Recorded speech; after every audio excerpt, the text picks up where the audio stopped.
Bonjour, bienvenue et bon réveil à tous les téléspectateurs de la 2STV ñu ngi leen di nuyu bu baax am nañ mbégte dalaat fii comme tous les matins dans votre matinale d'information Matin Bonheur comme ni ñu koy defee donc saa su ne du lundi au vendredi di leen dégtal li nga xamante ni moom moo di seen matinale Matin Bonheur ñu daal di rek tàmbali ko comme tous les matins maa ngi lay nuyu di la ziar. maa ngi lay fay bu baax Astou amati mbégte bu baax retrouver la ci matinal bi di nuyu également ñu ñuy seetaan comme nuñ koy defee chaque matin diggante 7h ak 9h di ñaanal ñëpp yendoog jàmm en tout cas. C'est toujours un plaisir partager ak yow plateau bi di ñaanal ñëpp yendoog jàmm. Merci beaucoup donc tey ñu fas yéene fee dalal le maire de Dieuppeul Derklé Cheikh Gueye nekk en même temps taxawu Sénégal dinañ waxtaanee ak moom actualité ci kanam tuuti lay doon laata loolu ñu taxaw ci actu commenté bi ak liñ koy dooree mu di kooku nga xam ne dafa bokkoon ci garde rapproché yu sàmm sa kàddu jege loolu Barthélémy Dias mu daal di rek faatu ca prison. Loolu nag moom moo daal di tax ñu defoon autopsie li nga xam ne nag moom la résultat yi révélé mooy que ni donc Barth sax du moins laay wax ndax moom Barthélémy Dias démb dafa daal di def conférence de presse di xam rek ne du mort naturelle Barthélémy Dias dafa accuser directement les éléments du BIP de la BIP autant pour moi d'avoir donc exercé une violence inouïe sur les membres de sa sécurité ñu déglu Barthélémy Dias dellu si.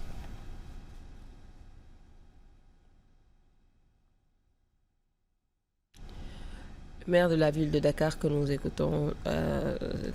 léegi daal di dellu si waat.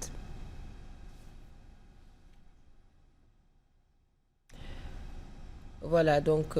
Mal il me semble. Bassirou Diop bii fan la génnee àdduna ci l'hôpital wala ci cellule ci kaso bi nii bu nekk fële ci Saint-Louis parce que man tout de même kenn du ma gëmloo ni que Bassirou Diop hôpital la ñàkkee bakkanam loolu kenn mënu ma gëm loolu lu ma ci bëgg a wax mooy arrestation bu ñuy wax noonu nekk arrestation bu ñu def fële ci àllu kañ fële ci Thiès ma ne loolu du arrestation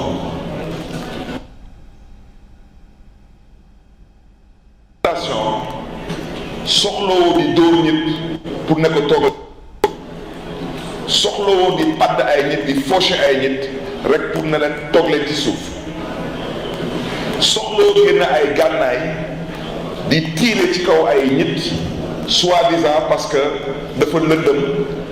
ñu ngi ci diggu route nationale 1h du matin jot na kenn gisul kenn dégg lu ñu neex def ndax lan ndax dafa am benn waay bu fi tax ne moom dafa mer day fay ñépp dégg ko Sénégal mu taxaw ne ministre de l'intérieur ak ministre de la justice mëtuñu ay kilifa liggéey ñu seen liggéey comme moom ci gàttal dafa jàppe boppam buur moom lu mu bëgg rek foog mu demee noonu ministre de l'intérieur daal di activer gars yi waa BIP mooy waa brigade d'intervention polyvalente gars yi sol seen ay tenue tëj tali bi Thiès ci 1h du matin ne man ni Barthélémy Dias man la ñuy jéem a téye parce que apparemment buur gi nee na du tëdd ci lal te jàpp ñu Barthélémy Dias parce que soi-disant Barthélémy Dias ko tere nelaw ci campagne bi wante campagne yéen yàgg ngeen dégg ay campagne yàgg ngeen fekk fi ay campagne mais campagne du leneen ginnaaw wax dox jëf amaana am na yuy sew sewaan mën na bañ mën na des fois sax mën na ñàkk naam mais ñëpp xam nañ que day bokk ci campagne nit ñi dañuy saagante naam jekkul mais ci campagne la bokk fa la dëkk bi toll des fois ñi même match nawetaan wala lamb dañuy sànnante ay xeer foofu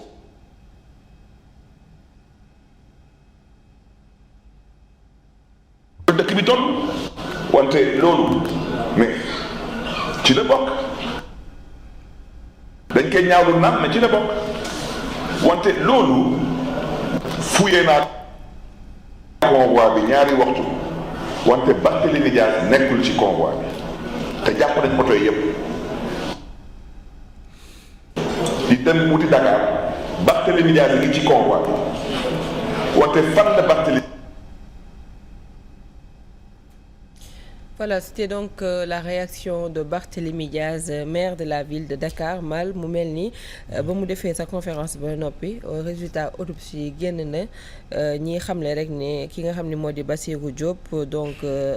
deewam dafa lié à une insuffisance cardiaque aiguë ak ay yeneen éléments yoo xamante ni daal mort naturelle lay gën a leeral que leneen. waaw d'abord dañuy fàttali rek que moom Bassirou Diop dafa bokkoon ci 80 garde corps yi nga xam ne ñoo sekkoon kii di leader bu sàmm sa kàddu ci campagne électorale bi d'ailleurs sax tey jii lañ ko fas yéene jébbal boromam fi nga xam ne mooy cimetière bu Yoff donc ginnaaw autopsie bi comme ni nga ko waxee biñ ko amalee c'est vrai que c'est quand même déplorable fi ñu toll fi jamono toll tey jii nit di dee ci prison. Lu xaw a metti la en tout cas parce que yaakaaroon nañu quand même Sénégal war na fa weesu mais bu ñu ñëwaatee ci Bassirou Diop bi nga xam ne dafa bokk ci garde corps Barthélémy Dias nu mu gaañoo foofu ca prison parce que am na xibaar yu ñu jot concernant parce que tey jii nii yaa ngi gis Barthélémy Dias mu ngi accusé ñi nga xam ne ñooy waa BIP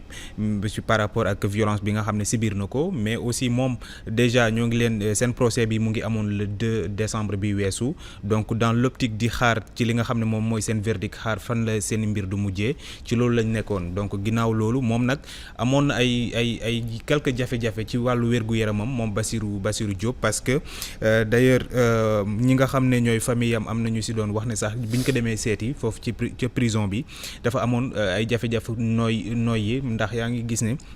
bokk na ci lu ñu wax d'abord poumon yi déjà ay wàllu cardiaque aussi bokk na ci li ko jàpp donc ñu bëre wax nañu également que jamono boobu noonu am doon ak feebar boo xam ne dafa metti woon te saa su ne bu fekkee mbir mi daaneel na ko dinañ ko delloo fi nga xam ne mooy infirmerie bi donc loolu si ginnaaw loolu si lañ ko daal di jëlee foofu sax yóbbu ko fi nga xam ne mooy hôpital bu nu mu ñàkkee bakkanam donc loolu muy ay information yoo xam ne aussi jot nañ ko ci ñi nga xam ne aussi ñooy membre de famille am bi nga xam ne wax nañ ko comme niñ ko waxee tey jii dinañ ko jébbal boromam foofu nga xam ne mooy cimetière musulman bu Yoff bu 10 heures jotee donc mu nekk loo xam ne en tout cas comme li ma wax dañ koy déplorer par rapport ak li nga xam ne moo am mais aussi di wax ne xëy na fi Sénégal toll droit de l'homme dafa am solo nit ku nekk dañu war a respecter sa ak yelleef et je pense que Bassirou Diop sénégalais la au-delà de garde corps bu mu doon dafa bokk aussi si ñi nga xam ne aussi war nañ leen bàyyi xel bu baax a baax surtout suñu nekk ñi nga xam ne dañoo nekk ci prison bi donc mais pour wax ne rek li nga xam ne lépp moo ci am ci information yi ñu jot moom Bassirou Diop traité nañ ko ni ñu ko war a traité ci biir prison bi waaye dafa àndoon ak feebar ndax ci ëllëg bi sax balaa muy décédé dafa am benn feebar boo xam daf ko daaneel mu am problème noyyi donc loolu ginnaaw loolu sax si lañ ko daal di yóbbu infirmerie bu mu jógee infirmerie ñu yóbbu ko hôpital donc bu mu demee hôpital mbir mi am nu mu demee aussi mu ñàkk si bakkanam donc muy loo xam ne daal en tout cas fu mu toll nii xaw na doy waar trop ndax ku nekk yaa ngi accuser sa morom mais aussi on attend le procureur de la République. Voilà. ñu wax aussi au cours de cette même conférence de presse animée par Barthélémy Diaz moom daal dinay soulever la question de sa probable révocation de la mairie de Dakar moom nag nee na du ko mës a accepter ndax jàpp na ni article 135 bi nga xamante ni moom moo nekk lépp luy tënk code général bu collectivité territoriale daf ko may mu daal di exercer mandat wam nu mu waree loolu nee na daal moom Barthélémy Dias du nangu benn yoon ñu koy jëlee ci bopp mairie de Dakar ñu déglu ko. lu ma ci bëgg a wax nag te santewuma kenn xulloowuma kenn wante kii di procureur de la République bu nekk Ndar moom dama bëgg mu wax askanu Sénégal Bassirou Diop bii fan la génnee àdduna ci l'hôpital. Pour la mairie de Dakar, je voudrais dire que nous ne bougerons pas d'un iota. Maintenant, nous sommes des citoyens, nous vivons dans une république et nous savons ce que l'État a le droit de faire. L'État a le droit d'envoyer des inspections, ça vous en êtes totalement libre. Les inspections, j'en connais. Je connais l'inspection générale d'État, je connais la Cour des comptes. Je suis cette année quasiment à ma 15e année de maire. J'ai été inspecté, audité plusieurs fois. Je n'ai jamais été interpellé sur un quelconque manquement. Ce n'est pas aujourd'hui que parce que quelqu'un est fâché et que quelqu'un veut se venger que soi-disant on va décider subitement que je suis devenu un voleur ou un escroc. Je ne l'accepterai pas non plus. Maintenant, ce que je dis, je veux que les choses soient très claires. Je n'aimerais pas que demain on dise encore que Barthélémy est une personne violente. Barthélémy n'est pas violent. Mais je ne me laisserai pas marcher sur les pieds. Et quiconque a un problème avec ce que je dis, son problème n'est pas le mien. Parce que moi, mon problème, c'est le mandat que les Dakaroises et Dakarois m'ont confié. Et depuis que le Sénégal existe, jamais un maire n'a eu à faire un bilan à mi-parcours. Jamais, depuis que le Sénégal existe, jamais un maire n'a construit ici un centre de dialyse. Et le plus grand centre de dialyse du Sénégal. Depuis que le Sénégal existe, un maire n'a jamais construit un lycée scientifique et technique. Et je peux continuer parce que, comme disent les Wolofs, ça vous faut pas. Je suis très fier de mon bilan à mi-parcours. Et je l'ai dit aux Dakaroises et aux Dakarois, je n'en ai pas encore terminé avec vous.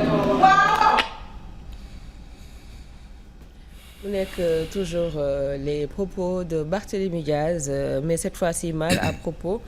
bien sûr, de cette polémique autour de sa probable révocation. waaw xam nga nag asu ku ñu bëgg lu ñuy wax ku ñu bëgg kii daal di nga fipp pour man Barthélémy Diaz dafa nekk di fippu parce que fu mu toll nii xam na ne mairie bi moom rek la desee te en plus dafa am lu mu sekk ak avenir politique am parce que mun na nangu na député bi loolu defu ko benn jafe-jafe mais tey jii bu fekkee li nga xam ne moom la desee mooy mandat bi nga xam ne moom lañ ko jox muy mandat bi ko sénégalais yi jox à la tête de la mairie de Dakar bu ñu ko naree jël rek pour man day fipp et man logique boobu laa gis ni Barthélémy Diaz nu mu defee démb conférence de presse am di wax c'est parce que xam na ne fu mu toll nii bis bu agrippé wul ci mandat boobu nga xam ne moom la ko sénégalais yi jox ñu élire ko comme ni ñu élire président de la république tey jii bu ñu ko nangoo dina xaw a métti ci moom trop surtout concernant son avenir politique donc pour man dama gis ne koo xam ne c'est un homme politique buy fippu xam ne aujourd'hui bu ñu naree jaar fii nii nar nañ ko sonal bu baax a baax man loolu logique boobu laa gis et en plus man jàpp naa ne ci logique boobu nekk lu baax la parce que aussi à un moment donné il faut pas accepter parce que boo ko nangoo rek même politiquement dina la xaw sonal trop pour nga mun a avancer trop ci li nga xam ne moo war a ñëw ci kanam mais comme wax nañu mbirum droit la en tout cas je pense que Sénégal moom daa bëri droit ku nekk ak sa droit ku nekk yaa ngi yëkkati ay kaddu di xamle vraiment ni mbir mi war a demee mais souvent dañuy ñëwaat aussi ci li nga xam ne mooy code électoral bi parce que code électoral bi acteur politique bu fi am jafe-jafe rek moo la indil jafe-jafe parce que souvent suñu ay politique dañu jël ay mbir di ci dugal ba dem ba nga xam ne day lor yeneen acteurs politiques yi nga xam ne dañuy nekk ci landerneau politique bi donc pour man Barthélémy Diaz tey jii nii en tout cas man ni gisuma ni ko nit ñi gisee dama jàpp gis ne juste benn homme politique la boo xam ne tey jii dañu bëgg nangu mandat am te xam ne instant bi bu ñu nangoo mandat bi dafay jeex ci wàllu politique donc moo tax muy fippu et c'est tout à fait logique en fait ci li nga xam ne noonu la Barthélémy Diaz taxawee. keneen ki nga xam ne tontu na ko juste après sa conférence de presse mooy Ngagne Demba Touré nekk secrétaire général Pastef Grand Yoff jiite également SOMISEN moom mi ngi xamle ne c'est vrai article 135 bu code général des collectivités territoriales mënu ko révoquer mais c'est les dispositions de l'article 277 du code électoral moom moo mën a génne Barthélémy Diaz ca bopp mairie de Dakar moom Ngagne Demba Touré il assure que l'actuel maire de la capitale est sur un siège éjectable. Nous l'écoutons. nee na ko Khalifa Ababacar Sall requête bii nga def du ma la ci jox droit parce que radiation bi ñu la radié dañu ko basé ci règlement intérieur assemblée ak constitution bi te radiation boobu joteewul ak mbirum inéligibilité nga xam ne conseil constitutionnel bu dee après la war a feeñ moom moo ko war a contester moom la ñu war a saisir mu constater ko kon li ñuy wax ci côté boobu ci mbirum yoon mooy ki taxawoon ci kanamu assemblée nationale muy Barthélémy Diaz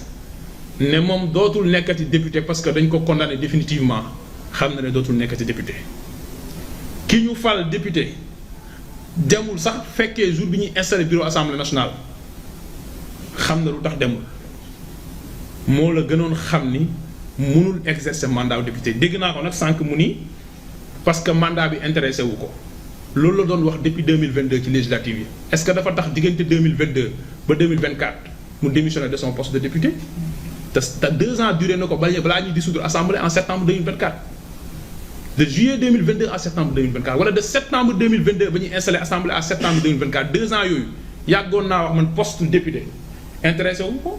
et d'ailleurs période boobu ñaata yoon la fi ñëw assemblée presque benn yoon ñaari yoon daanu woon sax ñëw assemblée un manque de respect à l'égard de l'une des plus hautes institutions de ce pays mais teew dafa garder poste député bi parce que am na privilège yu ñu koy jox parce que da koy accorder immunité parlementaire par exemple kon tey bu nee ñëw ma woon parce que pare woon naa pour démissionner c'est faux et les faits yu lié moom à sa propre histoire moo ko weddi mu am nag ñu ñëw di joxe ay leçons d'élégance politique nee nañu dëgg la Barthélémy Dias yoon nee na nañu ko radier te loolu mayuñ ci choix ministre de la justice mayuñ ci choix assemblée nationale parce que ils sont obligés de le faire wax naa ko c'est de plein droit ñu ne ñun dañu war a am élégance waruñu ko def ñenn ñi ne ñun ñoo àndoon ak moom di xeex kon ñun waruñu ko radier waaye est-ce que ci état de droit nañu nekk wala ci état de la nature nañu nekk état de nature du moins nga xam ne ñu ngi ci jungle bi nit ki lu la neex ngay def wala sa doole lu mu la may ngay def nekkuñ ci état de nature nous sommes dans une société te contrat social bi ñu lié nag mooy ñun askanu Sénégal ñoo d'accord ne dañu fal ay nit te ñooñu dañu war a respecter yoon te yoon dañ koo bind kon yoon dañ ko war a respecter dans toute sa rigueur.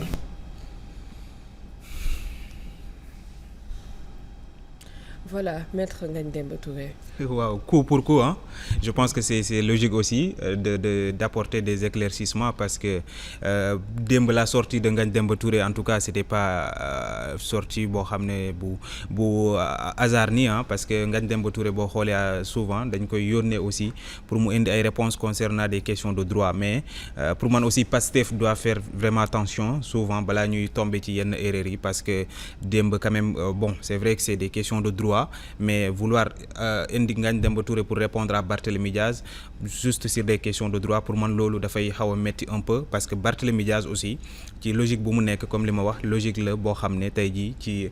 fipp la nekk donc c'est différent donc ñi nga xam ne ñoo nekk ci nguur gi tey war nañu moytu balaa ñuy def erreur ñi nga xam ne ñoo fi nekkoon loolu lañ doon def saa su ne bu nit bu opposant di génn rek ñu jàpp ne dañoo war a indi benn réplique donc comme ni ma ko jàppee Ngagne Demba Touré aussi su fekkee indi na ay réponses en disant que Barthélémy Diaz warul nekk ci mairie de Dakar ça c'est des questions de droit fu mu toll nii ku nekk ak sa droit donc ñi nekk ci nguur gi am nañu seen droit Barthélémy Diaz am na droit am ñeneen aussi am nañu seen i droit donc je pense que aujourd'hui comme ni ma ko jàppee Barthélémy Diaz kenn moo ko mën a jëlee ci mairie bi et loolu je pense que président de la République moo am responsabilité boobu nga xam ne tey jii mu ngi ci ndoddam moom mooy xool fan la Sénégal bëgg a dem est-ce que day bàyyi Barth mu wéyal mandat am wala dafay jaarale ko ci décret ngir jëlee Barth ci mairie de Dakar donc tout ça c'est des questions ay mbir la yoo xam ne tey jii mu ngi suñu kanam te Sénégal fu mu toll je pense que lu bëri war nañ ko éviter parce que aujourd'hui Barthélémy Diaz aussi c'est un Sénégalais boo xam ne je pense que ànd na ak ñoom ci wàllu politique am na fu ñu jaar ñoom ñaar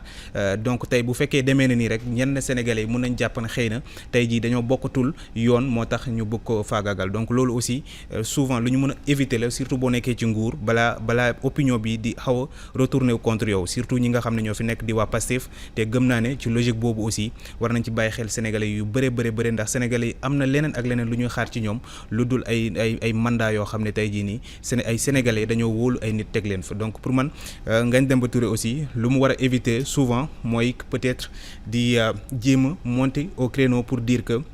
moom mooy indi yenn réponses yi concernant yenn questions de droit yi parce que souvent mën na retourner contre moom aujourd'hui c'est un directeur général il est plus dans la politique mais man sa sortie d'hier man je me dis que peut-être mënoon na ñàkk parce que c'est pas un juriste qui répond à un juriste c'est Barthélémy Diaz un homme politique Ngagne Demba Touré bu bëggee indi ay articles teg pour répondre à Barthélémy Diaz pour dire que waratu fa nekk pour man ça ñu fi nekk ci nguur gi en tout cas nañu éviter yu mel noonu parce que ñu fi nekkoon loolu lañ doon def et gis nañ affaire yu su mujjee après. est-ce que terrain bi aussi bu ñu ko bàyyee mu vide noonu waaw bon mënuñu ko bàyyi mu vide mais xam nga boo nekkee ci logique coup pour coup maanaam su diw waxee il faut ma tontu ko pour man loolu aussi lu ñu war a éviter la parce que xam nga loolu amoon na temps Macky Sall saa su ne dañ doon gis ne en tout cas bu fekkee kii wax na keneen kii day indi tontu donc pour man mën nañu on n'est pas dans le temps de la politique aujourd'hui Barthélémy Diaz lu muy def c'est juste day fippu parce que lii dal Barthélémy Diaz aujourd'hui daloon na Ousmane Sonko bu mu fa yeggee à un moment donné jàppoon ne que bu fippuwul jàmbaarloo ak Macky Sall xëy na Macky Sall dina ko yóbbu prison wala dina ko xañ yeneen ak yeneen ba tey ji nekkul candidat à l'élection présidentielle donc pour man Barthélémy Diaz wax na ko instant bi benn mandat la dese muy bi nga xam ne moom la ko Dakar waaye dénk donc bu fekkee ñoom ci terrain politique boobu lépp lu leen intéressé mooy que na Barthélémy Diaz jógee ci mairie de Dakar politiquement bu mu tekki dara bu mu amati dara pour man cette manière de faire de la politique dafa war a dañ ci Sénégal on doit aller au-delà aller dans des idées yoo xam ne tey jii nii foofu la ñuy xaar j'attendais peut-être Ngagne Demba Touré ñëw dans beneen logique boo xam ne tey jii nii ça va être des chiffres des trucs yoo xam ne dina amal solo bu baax a baax mais pas avec des articles pour dire que Barth n'a pas le droit de rester aujourd'hui à la mairie de Dakar man jàpp naa ne même bu dee ci terrain politique la mais aujourd'hui en tout cas c'est pas le temps de la politique c'est le temps du travail ñoom aujourd'hui lui c'est un directeur général les Sénégalais attendent beaucoup ci moom pas sur le terrain politique. D'accord alors loolu moo nekkoon li gënoon a fës ci xibaar yi ñu daal di dem rapidement ci li gën a fës ci yéenekaay yi.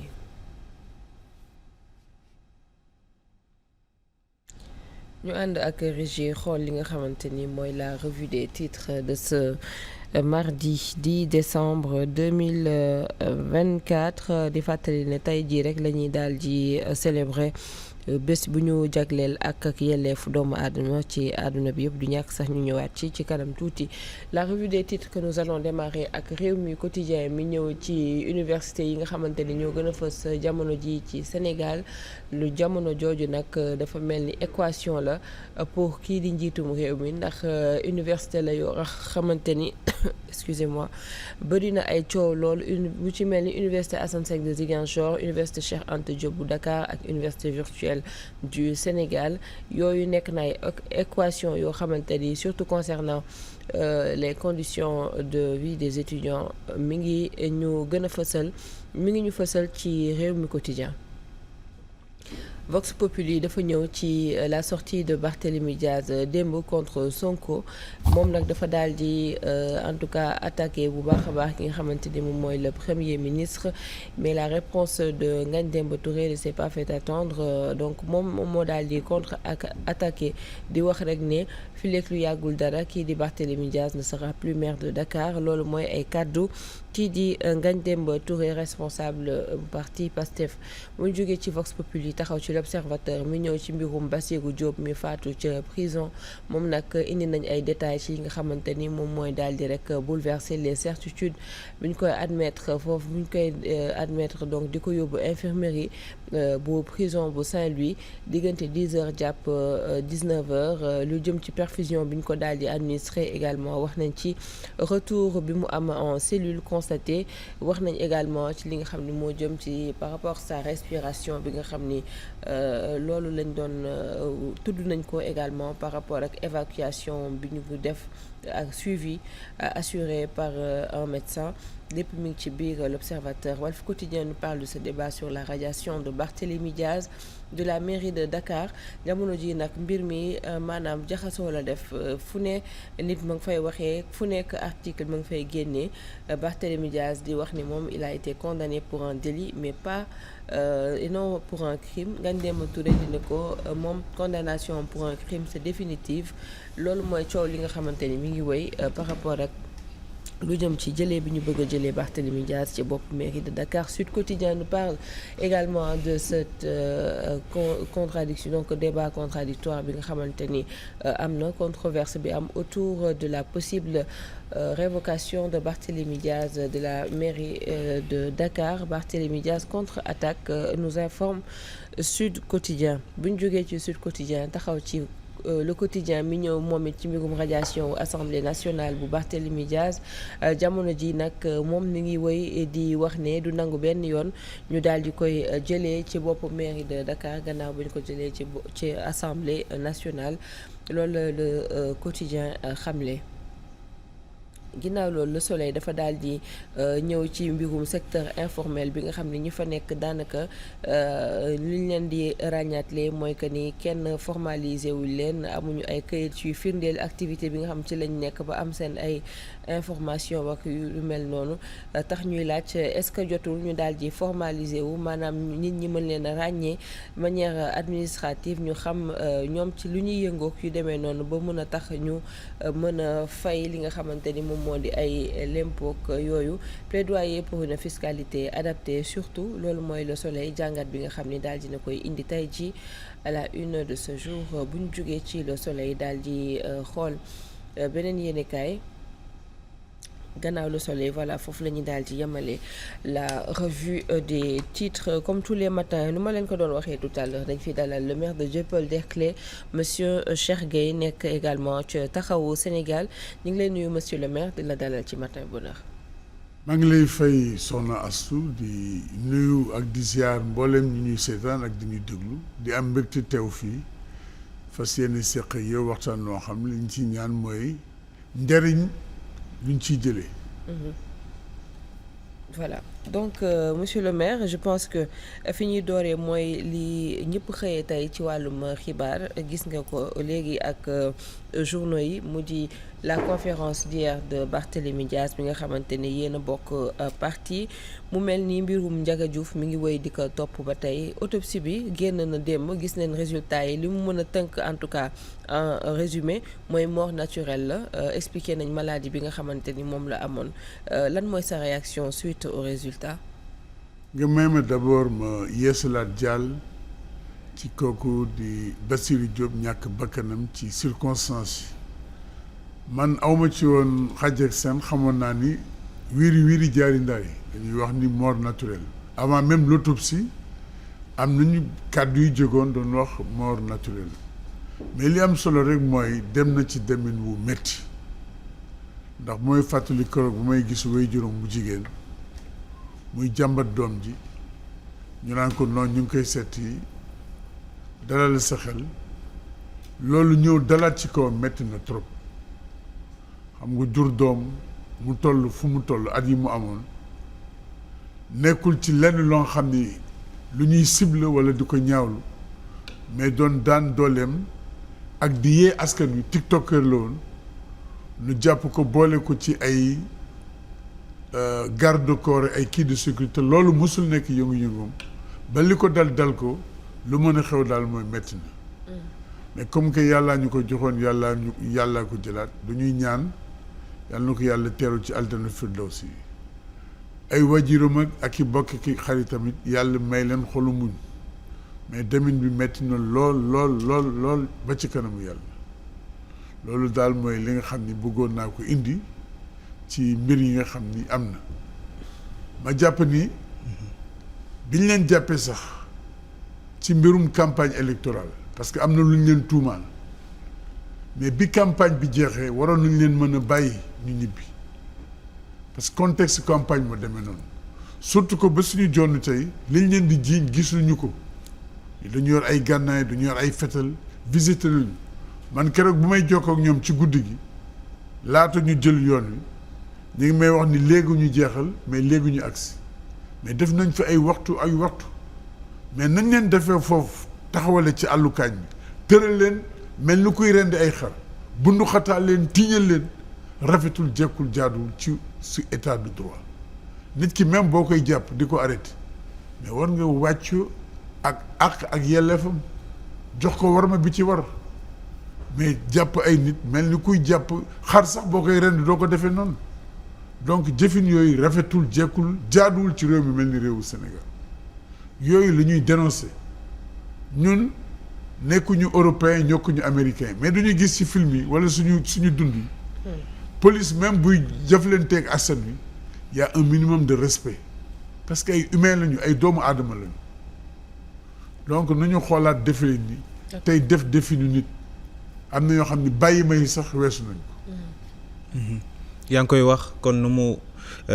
ci da nga jàpp ne ñenn ñi di avancer torture dafa am da ngay confirmer loolu ci dee Bassirou Diop. non xam man lu ma wóorul du ma ko confirmer mais xel mën na ñaaw ci loolu xel yi daal en tout cas jaxasoo na ku si nekk nag yaa ngay dem ci sa yoon li nga ko gisee mais lu mënoon ñàkk la parce que dawuñu daayuñu fii la ñu dëkk nu jàppale ñu circonstances yi réew mi ñoo ko bokk réew mi jàmm lañ fi bëgg jàmm jooju aussi no jaar ci yoon mais mën nañu am jàmm am yoon ci wormaal doomu aadama ndax yàlla mi ñu bind sax moo jëkk a wormaal doomu aadama ni ko wala xadd karam naa bani aadama asumaak ñun ñii dañu war wormaalante suñu biir jafe-jafe mënul am sama diggante yow ba ma weesu yenn yi ci kàddu ak ci wax ak ci jëfin parce que nit ñi nañu joxante cër nañu nawlante nañu wàccoog ak yelleefu doomu aadama yenn jëfin yi daal defe naa ni amatul ci réew mi mais malheureusement le constat est là il est amer mais je pense qu'il faut tirer les leçons pour que plus jamais ça. alors bi loolu weesoo damay wax sax laata loolu ci la kii di Barthélémy Diaz gis nga mbir mi nga xamante ni def nañ ko assemblée nationale mu di daal di koy génne ci assemblée nationale à travers donc li nga xam ni moom mooy lu taxoon ñu condamné ko ci ay jamono jàpp nañ ni mënatul siéger foofu lee ca bopp assemblée nationale lan ngay wax ci décision boobu nga xamante ni parlementaires yi daal di nañ koy jël génne ko. mais c'est dans la même veine. parce que Soxna Astou bu ñuy fàttaliku Barthélémy Dias jamono yi mu nekkee maire Mermoz Sacré-Cœur la fa ay nit ñoo bëgg jël bakkanam yàllaa ci def sutura sax ba tey suñu jonn tey ñu naan am Barthélémy Dias indil Barthélémy Dias comme des notes de jazz yàllaa ko suturaal ba tey muy dund mais bakkanam mënoon na fa yem mu def yëfi jàmbaar yëfi góor ba bakkan rot fa kan moo ko rey kenn mënu la ko wax la preuve boo xoolee décision ñiy àtte waxuñu condamné wuñ ko loolu pour meurtre condamné wuñ ko pour crime mais nan la nit mën a faate nit nga di ko tëj juróom-benn weer di ko alamaan yu kenn xamul ça veut dire que même ci bopp ñiy àtte leerul seen biir mais ñu weesu loolu yëpp mbir moo nga xam ni kenn xamul kañ la amoon saa yu jamono ñëwee rek ñu sulliwaat ko comme un couteau sur la gorge d'un opposant et jamono yi muy am dafa amoon parti bu fi newoon ak président bu fi newoon ñu dëgmal ay élection président bu bees bi ñu fal ñëw jàpp ni moom loolu jaaduwul mu fekk ko woon ci biir prison mu génn ko ci prison bi fal ko mu nekk député lii moo tax Barthélémy Dias nekkoon député mais kooku mu ngi doon régler injustice boobu amoon mais kooku régler injustice bi def ko député jamono dem ba peut-être xëy nañu réeru mbaa mu gisee neneen mooy toog saa yu ko neexee mu siluwaat dossier bi génne leen ma dossier bi dafa traîner pendant combien d'années donc ki ci faatu sax muy Ndiaga Diouf di jullit na ñun ay yaxam yàlla na sedd ci àldina firdawsi topp ci wax jooj di ŋawtee boobaak léegi mais Ndiaga Diouf ab même bu faatoo am na ay mbokk am na ay xarit am na ay dëkkandoo am na ay am di jàmm wax mais jooju depuis lors bu ñu seetloo c'est-à-dire ci yoon la ñu nekk di topp même si que c'est vrai dossier bi quand même yàgg na loolu mais depuis lors quand même bu ñu xoolee ni ci justice di demee dañuy topp rek li nga xamante ni moom moo di logique yoon am na fi entre-temps appel bu nga xamante ni dañ ko daal di dugalaat pour recours ñu daan ko est-ce que loolu aussi mën nañ jàpp ni mbirum politique la wala c'est tout simplement le temps de la justice qui est en train en tout cas on ne peut pas parler de temps de la justice. Au même moment am na ay faits yu gën a garaaw mais dañ leen traité lu bari xew na fi ñu réglé ko vidé ko. pourquoi ñu téye ko naj ko ba saa yu leen neexee ñu génn waat ko wax ko saa yu leen neexee ñu tegaat saa yu neexee ñu génn c'est pas le temps de la justice donc bu ñu réerante astu man géej laa wéere mu jik dëgg rek moom moo saf bu ñu waxantee yàlla te dëgg rek tax justice ci réew mi tey na xelu nit ñi bokkoon na ci li taxoon nit ñi doon xeex démb ak bërki démb justice doxalu ñu justice ndax justice bi soppeeku na gëwma ko te loolu du tey la tàmbali yàlla ci boppam wax na ko alxuraan it génn na ko am na ñuy at loo atti fii ci àdduna yowmal xiyaam danga ko attewaat donc ñiy atte nañu bàyyi seen xel ci loolu fii àdduna la dañ fiy jaar rek dem mais yow mal xiyaam lu am la man lu ma gëm la le juge dafa war àtte ci intime conviction te yàlla rek tax mais dañuy àtte sur la tête parfois du client loolu moo ci am loolu moo ci moom mooy dëgg àtte sur la base ñu joxe ay instructions parce que am na yoo xam même bu demewul noonu xel yi mën na ñaaw ci loolu parce que bu kilifa jógee ba ne mënoon naa joxe def injonction defuma ko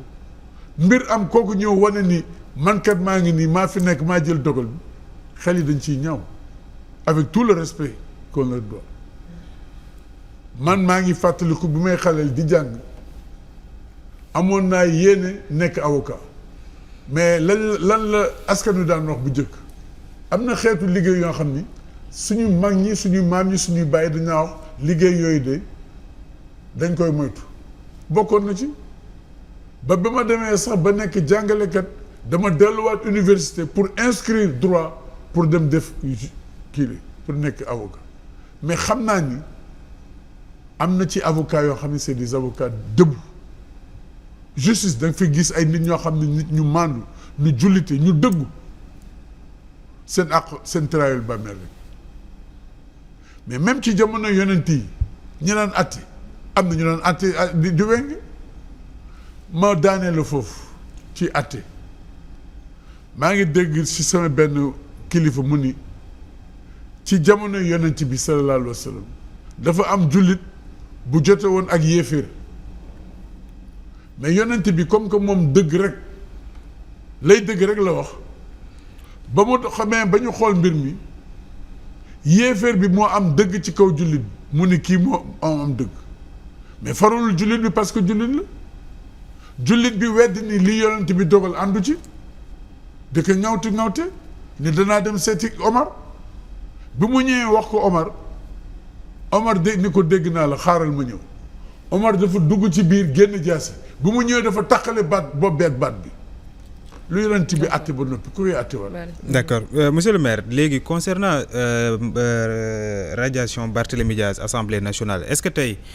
da nga jàpp ne parce que ñu bëri aussi dañuy wax yéen a doon ànd démb bokkoon ak Pastef ñu bëri sax gis nañu à l'époque taxawaay ñi nga xam ne tey ku si mel na Guy Marius Sagna nekkoon député à l'époque ñoom ñëpp a ñëwoon bañoon ni ñu jël mandat député bii di Barthélémy Dias à l'assemblée nationale. tey jii ñu appliquer la loi maanaam ci li nga xam ne moom la ministre de la justice def. daal di bind ki nga xam ne mooy le président de l'Assemblée nationale ngir Barthélémy Dias bañ a doonati député est-ce que ci logique boobu ñu nekk aussi du yoon moo nekk di def liggéeyam wala la moo tax ngeen bëgg a jàpp ne c'est de la politique. xam nga ñun ay jullit dañuy waxtaan. ñi tëjoon Barthélémy Dias jiñ ko newatuñ fi nguur gi fi newoon ne dañ koo tooñ génn ko kañ ko sax def ko député newatuñ fi. mais jamono yooyu ñu fi nekk ñun ak ñoom ñoo doon ànd ni lii du dëgg du yoon. yéen a àndoon moom. ñoo àndoon. ànd bi du Guy Marius Sagna rek.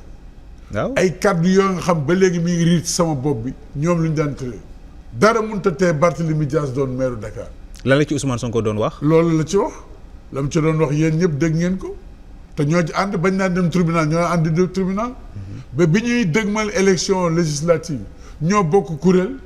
ni da ngay ànd wuy ji tribunal lii ñu bëgg a def du dëgg du yoon Macky Sall lu muy def du yoon waa léegi ànd bi peut-être dem na bi benn moment tàqalikoo nañ mais tàqalikoo boo gisit na rafet même bu dee justice moom mooy def yoonam mais xel mën na ci ñaaw nit ñi mënoo leen empêcher ñu xalaat ni lii kat lu ñu fexe la c'est-à-dire du li neex ñii la ñuy def. kon nag bëgg a jàpp ne Ousmane Sonko dafa bëgg a éliminer Barthélémy Dias. xaw ma daf ko bëgg a éliminer xaw ma bëgg ko éliminer daal lii ni këtt ni jot mi ngi nii ñëpp ko gisandoo. ku ci nekk nag yaa ngi ciy dem ak sa interprétation. gannaaw loolu sax man gëm naa ni doomu ndey bi ñu doon wax lu dëggu la te mun naa cee wax lu bari. ñoom ñaar xëy na lu nekk rek la ñuy wax ci penc dañoo àndoon bokk ndey bokk baay te muy dëgg yéenante jàmm di jëflante di demlante ba jamono jot ñu taxawal kuréel goo xam ñun ñëpp ñoo ko bokk kuréel googu lépp doon xeex bokkoon na ci lii lan moo fi xew ci diggante bi ba tey ñu bëgg soppi affaire yi bëgg tiiñal Barthélémy Dias am Barthélémy Dias indil Barthélémy Dias. mais foofu dëgguma la mais ñu bëri dañ jàpp ne position bi Barthélémy Dias jëloon à l'époque dem gisi Macky Sall ba ni Macky Sall demee bàyyi ko fii bokk na ci li indi seen coow ba doomu ndey boobu ngay wax amatul. waaw xam nga mooy li ma la wax. xam nga parce que aussi Barth a pris des décisions ñëpp gis nañu mu taxaw daal di wax ne élection sax du fi am ci benn vidéo boo xam ne est devenu viral ci réseaux sociaux yi. xam nga wax moom du ñàkk. li tax mu defoon ko ak man li may jege Barthélémy Dias mën naa waat ni yëguma ba muy waajal ni day dem seeti Macky Sall moom ci boobu moo ko wax nee na la ñaari nit ñoo ko yëg ñëpp dégg nañ ko donc même bu ñuy ànd lu xajam ñëw ci suñu ànd nañu wormalante nañu wàccoo ak yelleefu àdduna Sénégal nag moo mel noonu. mais monsieur le maire li ma jaaxal mooy depuis lors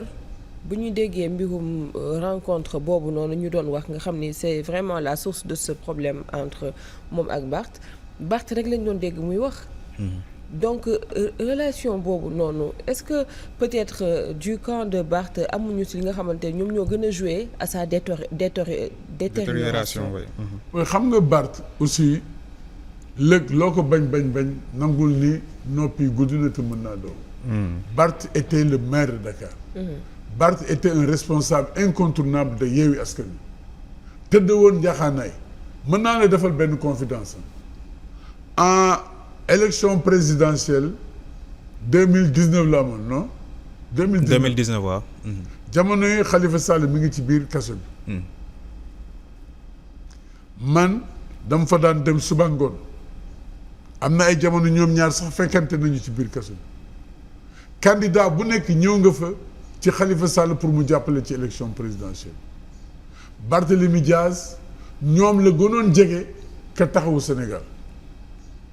élection yooyu taxawu Sénégal dafa jàppale Idriss Seck ñu tudde ko Manko Siggil Sénégal mais Barthélémy Dias était favorable pour la candidature de Ousmane Sonko très proche très lié donc du ay lu ñuy làmbatu lu dëggul woon lu mu gëmoon lu nekkoon ci moom ku amoon yéene aussi ci Ousmane am yéene aussi ci Khalifa Sall loolu la tax bi daje bi amee bu dem gis que mu wax ko ñoom ñaar bëggoon ñoom ñaar ñëpp ñu bokk ci ay élection lii mooy indi coow li maintenant coow li dem na mais est-ce que yéen jot ngeen ci def médiation parce que depuis lors on a comme l'impression que amul kenn ku ciy dox tànku jàmm pour que ñu parce que politique la bu lépp weesoo c'est la c'est-à-dire lépp ci biir seen politique bi la xewee est-ce que vous aussi vous avez eu à faire de la médiation xam nga politique gu Sénégal moo doy waar man parfois même damay feebar parfois très sincèrement je suis dégoûté danaan def politique ci Sénégal daanaka li yées ci réew mi ci àdduna si dundu doomu aadama parce que damay neexoo ak yow ñuy jonjonte di waxante ay teraanga di defante ay teraanga bis ñëw ñu boo waxee xalaat rek ma di la jébaane wala nga may jébaane wala di wax yoo xam da nga xanaa du ñii ñoo àndoon dem ak barki dem man gëm naa ni Yewwi Askan Wi ñu taxawaloon ñaka taxawaloon ak jëf yañ ca defoon yéen bu rafet la woon pour réew ñu am benn année moo xam moom lañ doon xeex diggante bi am na réeroo suñu diggante bi mais réeroo boo gis ci juboo lay mujj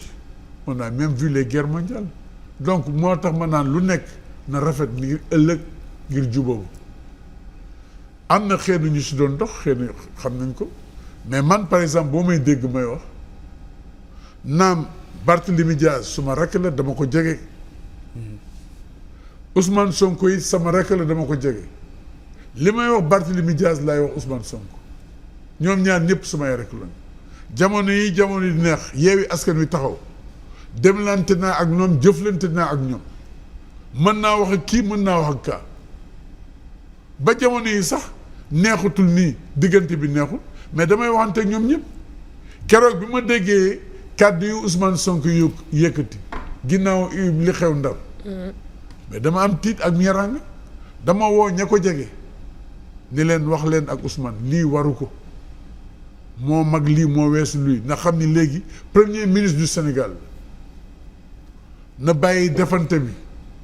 dem buntu kër Barthélémy Dias xëy na moom lam ca jublu sax ñeneen ñi jubluwuñ ci mën nañ fa def njombe te bu boobaa moom lépp la ñuy wax mais ma woo ko jotuma ko ma woo ay jegewaaram ne leen yóbbante naa leen lii ci Ousmane Sonko parce que yàlla mooy dogal li yàlla dogal na ko jullit day nangu dogalu suñu borom bi yàlla dogalee nag ñun lu ñuy ñaan mooy yàlla na leen yàlla defal ndam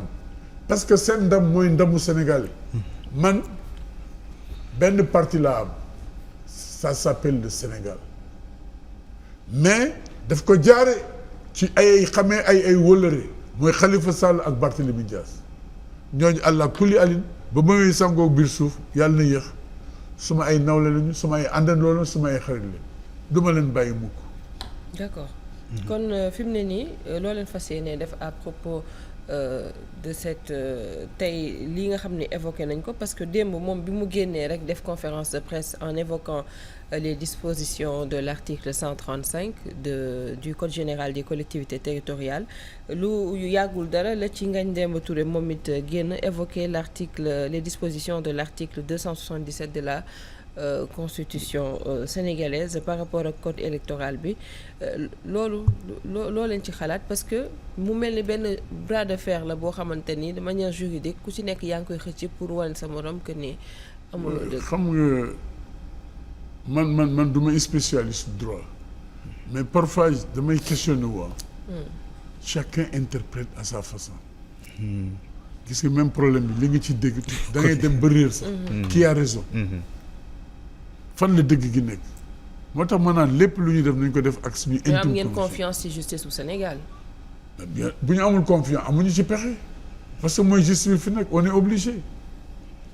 mais léeg-léeg am ay jëfin yoo xam ne xel yi mën na ci tey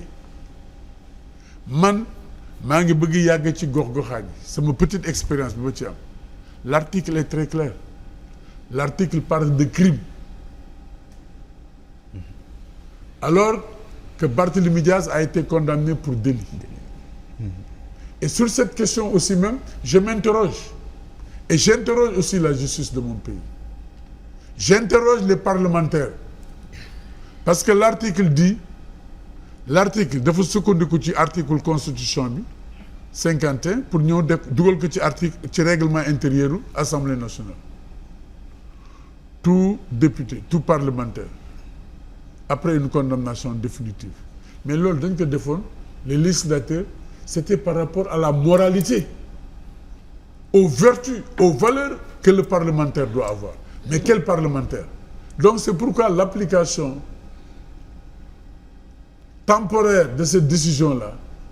nit ñi war nañ ko seetaat de quel député il s'agit sama xam-xam ci diine sorowul mais maa ngi doon waxtaan ak benn oustaz ma ne ko ci yan condition la ñuy wàccee imam mu ne ma am na njombe yoo xam ne bu ko imam defee dañ koy wàcce ndax warul imam ma ne ko waaw ki nga xam ne nekkul woon imam mu def njombe ba ñu tuñ ko baaram ci njombe loolu mu demaat léegi ba mat imam ñu fal ko imam est-ce que l'islam dana ko nangu c'est une question que je me pose parce que ndegam ñun en tant que maire rek la ñuy subir yooyu assumer ak le parlementaire donc c'était pour donner une bonne et belle image du parlementaire mais mënuloo ko xam ni jël nañu dogal ci moom démb ak bërki démb tey ñu def élection ba tabb ko ci liste yi conseil constitutionnel ni la kii mën na nekk électeur mën na voter aussi mën nañ ko voter ñu fal ko député nga convoqué décision boo xam ni démb la woon loolu bëgg koo dab tey mbirum démb décision démb bëgg ko dab ci décision bu bees bi donc c'est une question que je me pose moi de quel parlementaire est-ce que c'est le parlementaire en exercice ou c'est une décision qui peut rattraper aussi le parlementaire. xëy na le fait que ñu fal ñu appel bi la parce que. appel bi waaw appel c'était en 2023. oui là aussi j'ai écouté Barthélémy. mais c'est une question aussi qui taronne mon esprit. appel bi la décision n'a pas été prise en 2023. il a été condamné en 2017. effectivement. et le code aussi très clair 5 ans après. 2017 ba léegi nous sommes en 2024 et puis bala ñu àgg ci yooyu yëpp astu gis nga góor doo ko sumi ba def ko yaramu neen taatu ne ñun ñëpp ay Sénégalais la nañu xoolante ci bët nañu war malante yoon bala muy am sens nit ki mën koo dégg xel mën koo nangu xol mën koo nangu. Barthélémy Dias xam nañ ne quand même du nit boo xam ne tey jii ci wàllu politique xam nañ am na fu mu jaar am na lu mu jot a def am na avenir ci wàllu politique au-delà de son leader bi nga xam ne mooy Khalifa Sall tey jël nañu mandat député am mairie bi la dese bu ñu nangoo mairie bi monsieur le maire Barthé dootul deseti dara te loolu xam nañu politiquement il va plus exister est-ce que da ngeen di seetaan loolu. non seulement duñ ko seetaan parce que moom nee na du bouger yota fu mu nekk. non seulement duñ ko seetaan parce qu'on va mener le combat on a d'ailleurs problème assemblée nationale bi jeexagul la. waaw mais nee na moom bëggul mandat boobu mosu ko intéressé. non justement c'est pas lui c'est par rapport à nos juridictions c'est un combat de principe ñu rétablir que dans ses droits même bu demul assemblée nationale bu boobaa mën na démissionner donc ce n'est pas une question personnelle de Barthélémy Dias. C'est le principe, c'est un combat de principe. Est-ce que ça peut arriver à l'avenir? Mais bien sûr, c'est un combat de principe. Quelqu'un d'autre. ñaareel bi maire de Dakar je pense que xel mënu ko nangu. Oui. lu tax. parce que dama gisul ci ban yoon. parce que ñoom waa Pastef ñu ñuy dégg ñuy wax yëpp ngañ démb dégg nañ ko démb avant loolu y avait la sortie du porte-parole du gouvernement ñoom ñëpp jàpp nañ instant bi Barthélémy Dias waratul nekk ci bopp mairie de Dakar. non ñooñu ñu ci bari ngay wax sax peut-être ils sont pas allés jusqu'au bout de leur logique am na si ñoo xam ne bu ñu. dañuy wax naar bu ndaw bi moom lu mu wax rek ci naar bu mag bi la ko déggee. man ni yamuñ loolu du seen logique bu ñu sañoon Barthélémy Dias dootul noyyi nañu waxante dëgg dootul dund mais nit ki ak yéeneem yàlla ak dogalam Barthélémy Dias mënul ñàkk dara parce que juddoowul nekk député juddoowul nekk maire lu mu am daf koo ñàkk daf koo mérité te yàlla ba ko doon jox loolu ak mbooloom ba léegi ñoo fi nekk liggéey na ci réew mi liggéey na ci ban ko falee maire Dakar liggéey boo xam ne benn maire bu ñu mës a fal depuis ba suñu joonu tey def jéego yu mu def donc ku mel ni mooy li wolof di wax suul ker du ko tere feeñ Barthélémy Dias daan naan kulli fadrin donc nañu xoolaat bu lii nit yi mën nañu amant ay contradictions am ay contraintes mais il y a des limites à ne pas dépasser l'élégance dans tous les domaines rawatina ci politique dafa am solo parce que àdduna buul la di buy tourner ko loolu woon lii dina am en 2024 ñii daañu nekk ci réew mi ana Abdou Diouf ana Ablaye Wade ana Macky Sall ana rek ngay dégg. Pourtant monsieur le maire bu ñu seetloo comme lii ngay wax rek parce que genre kàddu yi ngay yëkkati dañ ko daan dégg ci nguur gi ñu weesu que genre mbirum justice dafa xaw a teexel un peu si ñenn ñi mais loolu dafa mel ni moo tax tey nguur gi bi ñu toogee dañu jël une personnalité neutre daal di koy indi en la personne de Ousmane Diagne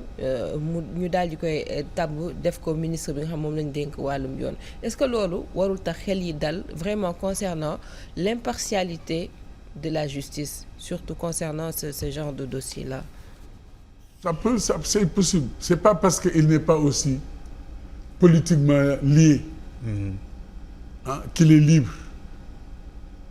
ça aussi c'est une question tey jii yére yi nga sol yaa ngi ko sol mais bu ma jëloon sol ko keneen li ngay def mënu koo def te pourtant même yére yi la ñun ay doomu aadama lañu duñuy xalaat mbir mi xam nga ci lan lañ koy juger ci jëf quels sont les actes posés waaye ma sàmba ma demb ma sàmba fait pire ou ki la man pour dire vrai li ma déggoon ci moom démb ak bërki démb biñ ma nee moom la ñu fal ministre dama ci ànd 200% ne nitu dëgg la nitu yoon lay def mais bi may gisee dogal bu ñu jël dans la précipitation et Assemblée nationale daje problème yi Sénégal jànkoonteeg yëpp ñoom ñu ni dañuy apporter solution ci problème yooyu la première décision c'est la radiation d'un député mais asu loolu du tey xel te lii mais ñi ci ban anam la ñu nekk accès guñu sax voilà. Il n'était pas dans l'ordre normal des choses. C'est pas dans l'ordre normal c'est-à-dire c'est la manière xam nga am na defin yoo xam boo ko defee rek day tey xel. man saa yu ma la gisee bis bu nekk am na ñu ngi seq jàmm bis ma ñëw wane beneen kanam mais yow daani mais lu kii lu xew ça fait peur et loolu mu indi coow li yëpp ku nekk du coow ku nekk du wax ñi xam ñi ngi wax ñi xamul ñi ngi wax mais li am solo xam nga mooy lan àdduna la ñu nekk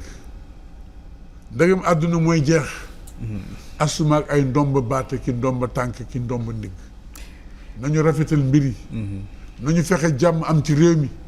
nañu jublu ci bëgg-bëgg askan wi ak problème yi nga xam moom la askan wi dégg. C'est ça le véritable combat. mais monsieur le maire léegi Khalifa Sall dans tout ça parce que am na sénégalais yu jàpp ne Khalifa Sall bi négociation bi amee entre Barthélémy Diaz ak Macky Sall parce que Barth moo ko wax tey moom aussi am na loo xam ne wax na ko yaa ngi koy wax Barthélémy Diaz nee na Khalifa Sall ak Ousmane Sonko la waxtaanal. Khalifa Sall tey bu demee ba ñaar ñi nga xam ne ay raxam lañu ci wàllu politique am fu ñu toll tension bi jóg moom lan moo war a doon taxawaayam tey moom Khalifa Sall. man duma Khalifa Sall naam daf ma naan maa ngi seexam sax mais naa la bàyyi nga laaj ko est-ce que moom mu ngi ciy def jéego moom Khalifa Sall parce que gisuñu ko depuis lors xam nga ñaar ñu jote am na ñoo xam ni daañ ci def jéego wax ci dox ci def ci pour ñu juboo parce que loolu mooy njëriñ mais am na ñoo xam ne daañ ci def jéego wax ci dox ci jëf ci pour ñu bañ a juboo parce que loolu moom mooy seen intérêt mais lii war te mooy fi ñu jaar yëpp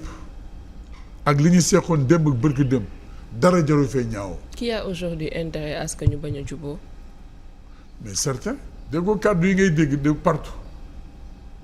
man demee dégg kàddu yoo xam dem naan mais ñun ay nit la ñu wala pour man haine warul am ci nit rawatina en politique surtout ñu àndoon démb ak bërki démb. da nga ko war a dindi ci xol mais sànq da nga wax lu am solo da nga ni woo nga jege ñaale Ousmane Sonko yi ci campagne bi ba mu yëkkatee yenn kàddu yi est-ce que yaa ngi faral di def la même chose c'est-à-dire les mêmes démarches vis-à-vis de Barthélémy Diaz parce que souvent dañ naan Barth dafa xaw a agité comme si il n'avait pas de conseil ou bien moom il n'écoute pas les conseils. gis nga kenn ci jegelaay bi ma ko waxee xam lu mu wax grand man xam naa la xam naa Khalifa Sall aussi. mais wax leen ak Barth wallahi asu du ma jóge ci saa su nekk di ko wax Barth lii Barth laa noonu nga gisee noonu nit ku lewet la il est généreux il n'a pas d'état d'âme nit ko am fula la xam nga Sénégal boo amee fula am yenn yi rek nit ñuy tur la léeg-léeg nag kàddu yi diis ça aussi c'est vrai je le lui dis aussi Barth et gis nga même depuis lors day wodd ay kàddam di sab bu ma ko mujjee déglu rafetlu naa kàddu démb moom il a un peu tempéré. mais waay nit rek la doomu aadama la doomu aadama la à sa personnalité. et noonu ma koy defee ci Barthélémy Diaz muy sama rek di sama lépp noonu laa koy defee ci Ousmane Sonko muy sama rek parce que àndu démb la woon man du ma saaga démb déedéet am na lu ñu ànd démb lu ñu bokk démb donc man li ma ñor mooy réew mi nekk ci jàmm li ma réew ñor mooy nañu comme que ay jullit lañu nañu wane suñu ay kàddu suñu ay jëf jikkoy jullit Sénégal li mu am ci problème yi ñu war a régler bari na kenn rek wala ñenn rek mënuñu ko lijjanti ñooy ànd bokk ndey bokk bàyyi jàmmaarloog moom lijjanti ko mu jëm kanam moi voilà le Sénégal may réew Khalifa Sall dinaa wax sa yóbbante bari na ñu koy wax loolu. waaw war na am taxawaay buy vraiment di Sénégalais di xaar. pour fédérer parce que démb moo fi nekkoon aussi. mais oui parce que bi lii di am ñi koy togg yëpp moom moo jëloon le bâton de pèlerin pour moi. tout à fait ba mu amee aussi moom la ñu jël jiital ko ni ko yaay président la conférence des leaders donc am na si cër bu mag wax nga dëgg boole njabootam d'abord. njabootam aussi mu am nu mu leen gunge ak nu muy waxee ñoom. ba jabootam mën a ànd ak ñeneen loolu mooy cëram c'est ça le rôle d'un berger c'est ça le rôle d'un leader aussi. mais aussi monsieur le maire bu fekkee da ngeen choisir opposition kay jarul waxtaan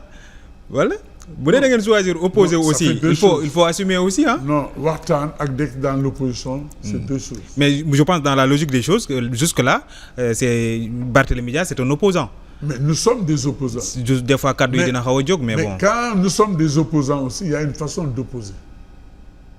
L'opposition ne signifie pas aussi l'absence de dialogue, de discussion ou de concertation dans un pays. Nous sommes dans un état de droit.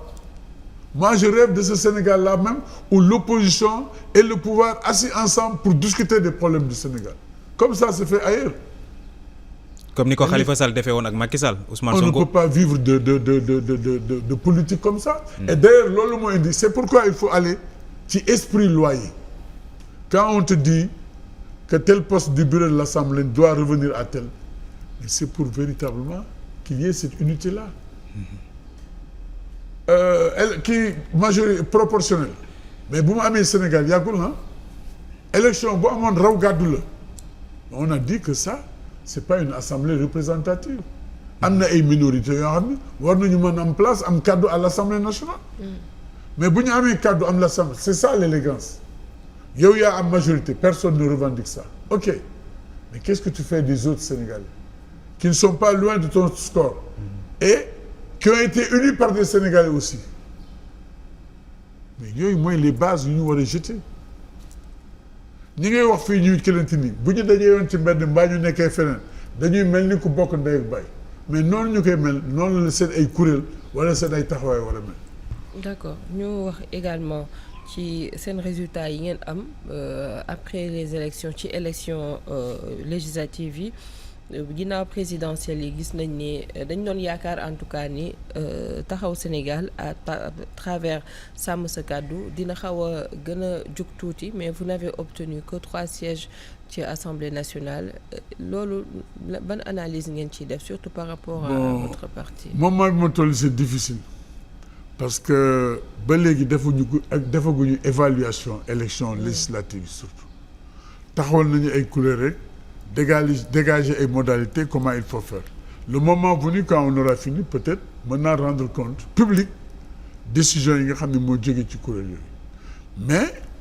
il y a des observations, etc. Parce que dans l'histoire politique, particulièrement du Sénégal, mais c'est une logique. Élection présidentielle, de refléter élection législative.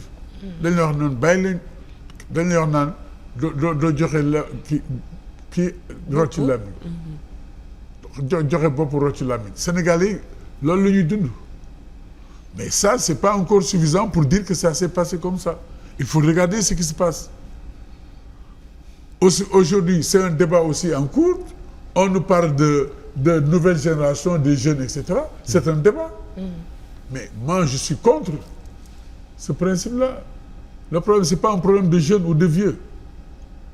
Jeune ou vieux, c'est dans la tête, c'est un état d'esprit. Man li ma gëm mooy c'est la solidarité générationnelle. Et barki démb maa ngi koy waxtaan ak sama benn xarit Pape Lay Seck mu ne ma mais Cheikh xaaral ma nettali la benn xisa pour wax ni mag dafa am solo ci réew. ma ne ko ban xisa bi mu ne ma dafa am buur bu ñu fal buur bu autoritaire bis ba mu faloo la woo jeunesse bi. dajale leen ni leen képp kuy mag ci dëkk bi faat leen bakkanam ñu rey mag ñi nekkoon ci dëkk ba yépp mais comme que am na ndaw bu fa newoon bu ñor moom mu ne du rey way juram mu dem ci biir kër ga ci dugg kër ga mu gas fa def fa benn kaaf dugal fa way juram di ko toppatoo bi buur bi ñëwee ba gis ni mag ñëpp faatu nañu moo waat ndaw ñi ne leen dama leen bëgg sant benn liggéey bu ngeen ko defee ma neexal leen bu ngeen ko deful ma rey leen yéen ñëpp ñu ne ko lan nga ñuy sant mu ne damaa bëgg ngeen tabaxal ma palais bu nekk ci kaw jaww ji ma tiim dëkk bi lu fi xew ma xam ko jeunes yi mais ne comment faire ça comment faire un palais comme ça au-dessus de nos têtes là xale bi muccaloon way juram dem ci baayam wax ko baay bi ni ko li leen buur wax mën na nekk mais bu leen ko weddi da ngeen naan ko bëgg daañu ko def mais dañ laa bëgg laaj leen ko lan plan bi lan la xale bi ñëw ci buur ni ko d'accord na mais jox ñu plan bi mu ko waxee buur ni ko mag ñi de am na mag mu des lii du xalaatu xale lii xalaatu mag la kan la bàyyam des xale bi yëkkati loxo mu ne ko damay indi sa baay bi baay bi ñëwee mu def ko conseil donc loolu la sëñ Babacar daan wax. moo tax est-ce que foofu. mbooloo mu ay ndaw rek nekk sëñ Babacar compréhension waxuñu ne yéen ñi nga xam ne yéen a yàgg ci politique ngeen bàyyi may jeunes yi mais échanger les rôles. mais tout à fait. mais ça a toujours existé dans l'histoire politique de notre pays. parce que bu njëkk ba li ñu doon gis mooy yéen a jeunes yi ñoo daan féete ci ginnaaw jeunes yi ak jigéen ñi de manière générale ñi nga xamante ni ñoom ñooy mag yi ñoom ñoo doon def politique mais léegi on voit nettement que dafa mel ni la population sénégalaise dañuy am tendance à vraiment. c'est une excellente chose et je suis favorable à ça mais na nekk ay ndaw aussi qui sont outillés qui sont capacités c'est pas un problème d'âge. Ça c'est la formation ça. Ouais, moi on l'a expérimenté dans certaines institutions. Moi j'ai pris des jeunes qui sont sortis de l'école m'ont bombardé les responsables mais amuñu formation ba ci war day am jeexital ci institution il faut que les jeunes bu ñu bëggee jouer ces premiers rôles là aussi que ñu capacité wu que ñu formé wu un jeune bien formé capacité mais moo gën fuuf mag wala màggat moo xam jeexal na du benn sax. léegi ci logique bi Astou wax par rapport ak élection bilan bi taxawu Sénégal gis nañ quand même am na ñu daal di commencer indi seen désaccord jàpp ne xëy na Barthélémy Dias moo fa nekk di buum mi loolu aussi est-ce que yéen ngi ci xalaat am na jéego yi ngeen def parce que am na ñu commencé dem ku mel na Abba gis nañ aussi mu jël position Sanu Dione moom waxuñu waxam donc dafa mel na taxawu Sénégal sax avenir am instant bi dafa commencer hypothéqué wu. oui peut-être xam nga. parti kuréel yu mel noonu ñii dem la ñuy yëg waaye du ñu yëg ñii ñëw am na ñu dem métti na nag aussi parce que li ma wax tàqali ko boo gis métti na mais am na lu ko waral parti yëpp c'est comme un train ñii dañuy dem ñii di yëg mais je pense que c'est plus profond que ça am na si ñoo xam peut-être problème yi ñuy posé c'est des problèmes réels peut-être je dis mais moi je pense qu'il faut les régler à l'intérieur de Taxawu les poser à l'intérieur de Taxawu au lieu d'exposer ces problèmes-là parce que ñooñu ñëpp am na fu ñu jaar ak Taxawu am na et surtout c'est des responsables et lan moo nekk seen niveau de responsable ba ñëpp xam nga c'est Taxawu qui les a promus à ces postes-là man aujourd'hui am na loo xam ne sama jom mayuma ko c'est Taxawu qui a fait de moi le premier adjoint au maire de Dakar c'est Taxawu qui a fait de moi un haut conseiller des collectivités territoriales c'est Taxawu qui a fait de moi le maire que je suis man loolu yëpp bu ma ko amee dinaa wan ginnaaw Taxawu wala ma bàyyi Taxawu moo tax bi élection yi ñëwee loolu nga wax Astou ñu propulser ndaw yi j'ai dit à haute et intelligible voix man li ngeen ma warloo yëpp def ngeen ko wàcc naa élection yi daal du ma joxe sama dossier du ma bokk ci ñuy tànn député loolu moo doon sama taxawaay donc ñiy dem raison yi tax ñuy dem bari na am na ñoo xam ni comme wax nga ko léegi am na ñoo xam au niveau de Taxawu ils revendiquent aujourd'hui une parcelle de victoire du Pastef parce que le chemin qu'on a fait là ensemble élection locale ba fa lay député ànd defal élection législative ba fa lay élection locale ba fa lay maire ànd élection législative ba fa lay député continuer le combat ba élection présidentielle bi am ni ñu ko bindee woon ci charte bi certains te disent que nous pouvions réclamer une parcelle de victoire dans cette victoire du Pastef ils n'ont pas tort certainement mais am na ñoo xam ne mënuñu nekk ci opposition mais même chez les animaux ça se voit moi j'ai enseigné les sciences de la vie pendant combien d'années il y a des animaux les animaux migrateurs qui ne vont que dans les zones où xam nga il fait beau mais il y a des animaux qui s'adaptent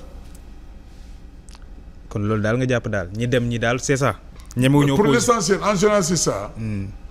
ils peuvent avoir raison mais